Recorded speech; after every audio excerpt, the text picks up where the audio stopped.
Assalamualaikum warahmatullahi wabarakatuh. Perkenalkan, nama saya Putri Adining Ayu, NIM E2019-1192 dari kelompok 12 dengan judul makalah Menghadapi Persaingan. Di video ini, saya sebagai pemateri kedua akan melanjutkan materi yang telah disampaikan oleh pemateri pertama, yakni mengidentifikasi dan menganalisis pesaing. Sebelum kita mempelajari lebih lanjut mengenai materi mengidentifikasi dan menganalisis pesaing, kita harus terlebih dahulu mengetahui apa sih pesaing itu.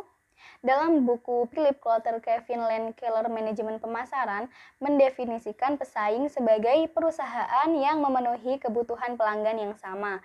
Sebagai contoh yaitu Coca-Cola versus Pepsi. Nah, untuk mengetahui jumlah dan jenis pesaing serta kekuatan dan kelemahan yang mereka miliki, perusahaan perlu membuat peta persaingan yang lengkap.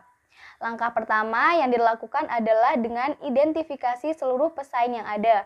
Tujuannya agar kita mengetahui secara utuh kondisi pesaing kita. Identifikasi pesaing tersebut meliputi yang pertama, jenis produk yang ditawarkan. Tugas perusahaan adalah mengidentifikasikan secara lengkap dan benar produk apa saja yang dimiliki oleh pesaing-pesaingnya. Identifikasikan siapa pesaing utama yang terdekat serta pesaing lainnya yang juga berpotensi mengancam perusahaan kita sekarang dan di masa yang akan datang.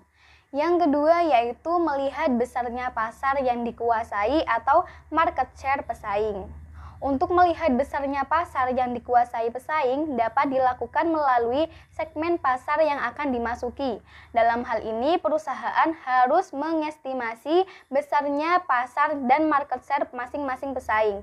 Market share yang harus diketahui adalah untuk masa sekarang dan di masa yang akan datang, baik yang dikuasai pesaing maupun secara keseluruhan.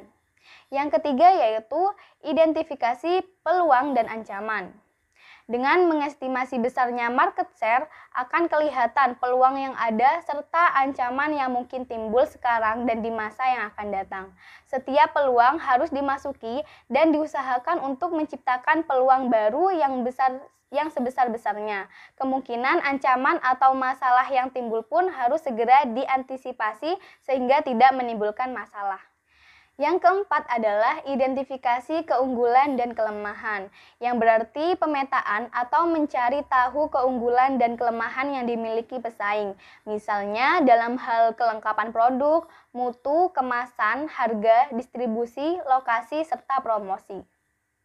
Selanjutnya langkah kedua yaitu menganalisis pesaing.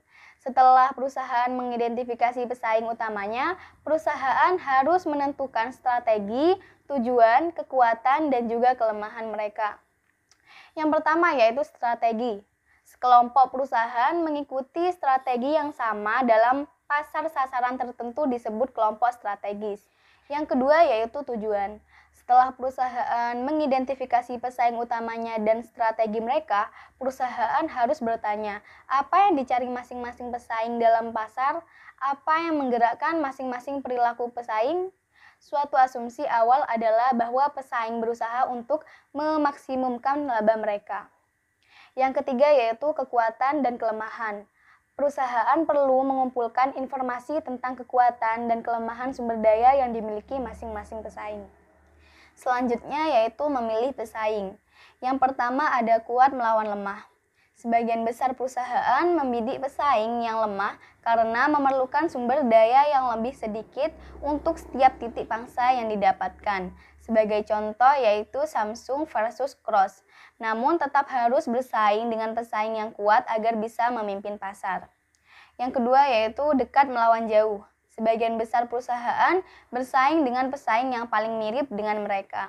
Yang ketiga, baik melawan buruk. Pesaing baik bermain sesuai aturan industri. Mereka menetapkan harga sesuai dengan biaya dan mereka menyukai industri yang sehat. Sedangkan pesaing buruk berusaha membeli pangsa dan tidak menghasilkannya. Mereka mengambil banyak resiko, mereka berinvestasi dalam kapasitas berlebihan, dan mereka merusak keseimbangan industri. Yang terakhir yaitu memilih pelanggan. Sebagai analisis persaingan, perusahaan harus mengevaluasi basis pelanggannya dan memikirkan pelanggan mana yang rela mereka lepas dan mana yang ingin dipertahankan. Salah satu cara untuk membagi basis pelanggan adalah berdasarkan apakah pelanggan itu berharga ataupun rentan. Sekian video presentasi dari saya, semoga bermanfaat. Wassalamualaikum warahmatullahi wabarakatuh.